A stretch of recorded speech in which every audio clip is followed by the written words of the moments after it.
So guys, welcome to BGTI civil study. ఈరోజు మనం తీసుకున్న topic permeability. Permeability is nothing but the property of soil which allows the passage of fluid through it. అంటే for suppose ఒక soil ఉన్నది, ఒక ఒక certain fluid అనేది pass చేయడం ద్వారా దాని యొక్క వర్క్ కంప్లీట్ అయితే దాన్ని పర్మియబిలిటీ అంటాం. So permeability, if we speak more precisely, permeability is the property of soil which allows the flow of water through interconnected voids. Through voids ద్వారా వాటర్ని అటు పంపించడం కానీ రావడం కానీ జరిగితే అది పర్మియబిలిటీ అనేది ఒక ప్రాసెస్. దీంట్లో permeability of soil where a soil has continuous voids. Permeability of soils అనేది కంటిన్యూస్ వాయిడ్స్ అనే రేషియో వాయిడ్స్ అనేది ఫామ్ కావడం వల్ల పర్మియబిలిటీ సాయిల్ అనే నేచర్ కలిగి ఉంటుంది. సో దాంట్లో ఒక 3 or 2 టైప్స్ ఉన్నాయి. వాటి గురించి మనం బ్రీఫ్గా కొంచెం డిస్కస్ చేస్తాం. Highly permeable soil, water can flow through it very easily. That type of soil is called very highly permeable soil అని చెప్పుకోవచ్చు. సో మనకి కే అనేది కోఎఫిషియంట్ ఆఫ్ పర్మియబిలిటీ. దాని యొక్క గ్రేటర్ దెన్ 10⁻⁻1 cm/s కంటే ఎక్కువ ఉంటే సో దాన్ని హైలీ పర్మియబుల్ సాయిల్ అంటారు. ఫర్ ఎగ్జాంపుల్గా హైలీ పర్మియబుల్ ఆఫ్ సాయిల్ అనేది ఎక్కడ ఉంటుంది అంటే గ్రావెల్ సాయిల్, శాండ్లో. ఈ రెండిట్లో మనకి హైలీ పర్మియబుల్ సాయిల్ అంటే వాటర్ తొందరగా పాస్ అవుతుంది. అంటే అక్కడ గ్యాప్స్ ఉండవు. గ్యాప్స్ ఉంటాయి కాబట్టి తొందరగా వెళ్ళిపోవడానికి ఛాన్సెస్ ఎక్కువ ఉంటాయి. So impermeable soil, permeability is low and water can flow easily. అంటే వాటర్ ఫ్లో అనేది కొంచెం డిఫరెంట్ కైండ్స్ ద్వారా కొంచెం చిన్నగా పోవడం వల్ల ఇంపర్మియబుల్ సాయిల్ అనేది ఫామ్ అవుతుంది. A soil is said to be impermeable when K is less than 10⁻⁻n cm/s. So ఇది ఇన్పర్మియబుల్ అంటే వాటర్ని కొంచెం స్లోగా ఫ్లూయిడ్ ప్యాసేజ్ చేస్తుంది, అంటే అక్కడ ఫ్లో చేస్తుంది, దాన్ని ఇన్పర్మియబుల్. దాన్ని ఫర్ ఎగ్జాంపుల్ ఎక్కడ చూసుకోవచ్చు అంటే షిఫ్ట్ క్లే సాయిల్స్లో ఇది మనకి దీని యొక్క ఇన్పర్మియబుల్ సాయిల్ నేచర్ పర్మియబిలిటీ అనేది అవపడుతుంది. కంప్లీట్లీ ఇంపర్మియబుల్ అసలుకి the soil which does not permit the water to flow through out it. అసలు వాటర్ని గినక అది ఒక సాయిల్లో నుంచి పంపించకపోతే అది కంప్లీట్లీ ఇంపర్మియబుల్ అంటే పర్మియబిలిటీ అంటే ఫ్లో ఆఫ్ వాటర్, ఇంపర్మియబిలిటీ అంటే అసలు ఫ్లో కాకపోవడం. So that type of is called completely impermeable soil అని చెప్పుకోవచ్చు. So turn next page. Constant head, దీంట్లో ఫర్ సపోజ్గా పర్మియబిలిటీ ఇట్లా మనం ఎట్లుంటుందో మనం నేర్చుకున్నాం. కానీ పర్మియబిలిటీ టెస్ట్ని ఒక 2 విధాలుగా చేయొచ్చు అని ఫస్ట్ ఆఫ్ ఆల్ ఒకటి constant permeability test and variable permeability test. First of all మనకి కాన్స్టెంట్ హెడ్ పర్మియబిలిటీ టెస్ట్ గురించి కొంచెం బ్రీఫ్గా డిస్కస్ చేద్దాం. So the coefficient of permeability of relative more high permeability soil can be determine in laboratory by the constant head. ఈ constant head permeability test అనేది మనం laboratory through మనం results అనేది gain చేస్తాం. దాన్ని కాన్స్టెంట్ హెడ్ పర్మియబిలిటీ టెస్ట్ ద్వారా చేయొచ్చు. It is suitable to coarse and grained soils like gravel and sands.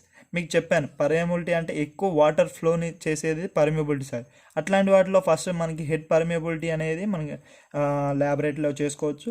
For సపోజ్గా ఒక జార్ ఉన్నది, ఒక ఫ్లాస్క్ ఉన్నది. ఆ ఫ్లాస్క్లో కంటిన్యూస్ వాటర్ సప్లై ఇస్తున్నాం. కింద ఒక సాయిల్ షాంపుల్ అని ఉంది. ఆ సాయిల్ త్రూ ఇక్కడ నుంచి వాటర్ అనేది చిన్న చిన్న డ్రాప్స్ లెక్క అవుతుంది, ఇక్కడ పాస్ అవుతుంది. ఎప్పుడైతే ఒక పాస్ అయ్యి కాన్స్టెంట్ రిజర్వాయర్ ద్వారా వచ్చి ఇక్కడ మనకి కాన్స్టెంట్ హెడ్ ఛాంబర్ ఉంటుంది. ఛాంబర్ అంటే ఏంది, ఎప్పుడైతే రిజల్ట్ వచ్చేది ఛాంబర్. సో ఎప్పుడైతే ఇక్కడ మనం ఏం చేస్తాం అంటే మీమోమీటర్ కనెక్ట్ చేస్తాం.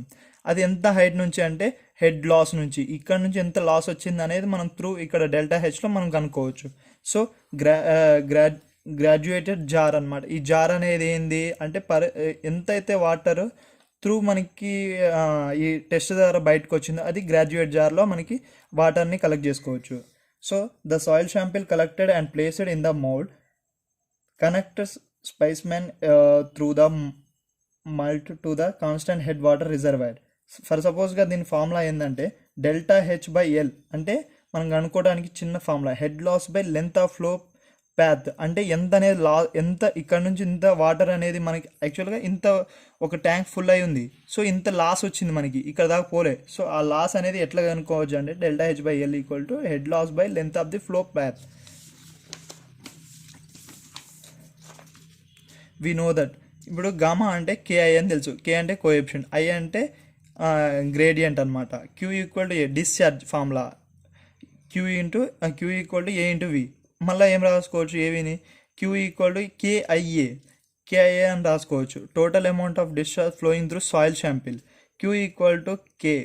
ఈ ఐ నెట్ రాసుకో. ఐ యొక్క మనకి హింట్ ఫార్ములా ఏంది, డెల్టా హెచ్ బై ఎల్. మనం ఇక్కడ already delta H by L equal to I అని రాసుకున్నాం. సో అదే ఇక్కడ మళ్ళీ సబ్స్టిట్యూట్ చేయండి, K into delta H by L into A. ఇప్పుడు క్యూ అంటే ఏంది, వాల్యూమ్ బై టైం. అంటే వాల్యూమ్ని వీతో డినోట్ చేస్తాం, టీని టైంని టీతో డినోట్ చేస్తాం. Discharge of water collected in measuring jar.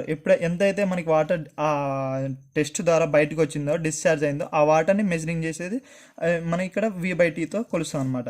Equating 1 and 2. First of all first equation and second equation ఇది. సో వి బై టీ, ఈ క్యూ ప్లేస్లో వి బై టీ రాస్తాం. V by T into K by delta H by L into A. ఇప్పుడు మనకి కే ఒకటే కావాలి, కేని ఇటు తీసుకొచ్చండి, ఇది అవతల బండి, అది మళ్ళీ ఇంటూ అవుతుంది. ఇప్పుడు టీ కిందకి వస్తుంది, T VL by T into delta H into A. So మళ్ళీ మనం ఏం రాసుకోవచ్చు, K equal to VL by టీహెచ్ఏ.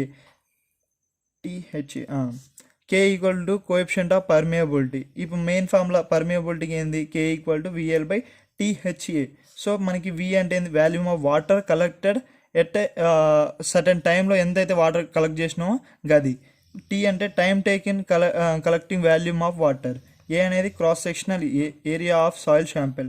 H equal to head difference metre in head loss. ఎంతైతే లాస్ వచ్చిందో అది త్రూ ఆ టెస్ట్ ద్వారా మనం కనుక్కోవచ్చు. సో ఈరోజు మనం డిస్కస్ చేసిన టాపిక్ 1-2 సార్లు మనం డిస్కస్ చేసి, థ్యాంక్ యూ. అండ్ ఈ వీడియో మీకు నచ్చినట్టయితే లైక్ చేయండి, షేర్ చేయండి. చలో ఫిర్ మిలింగే.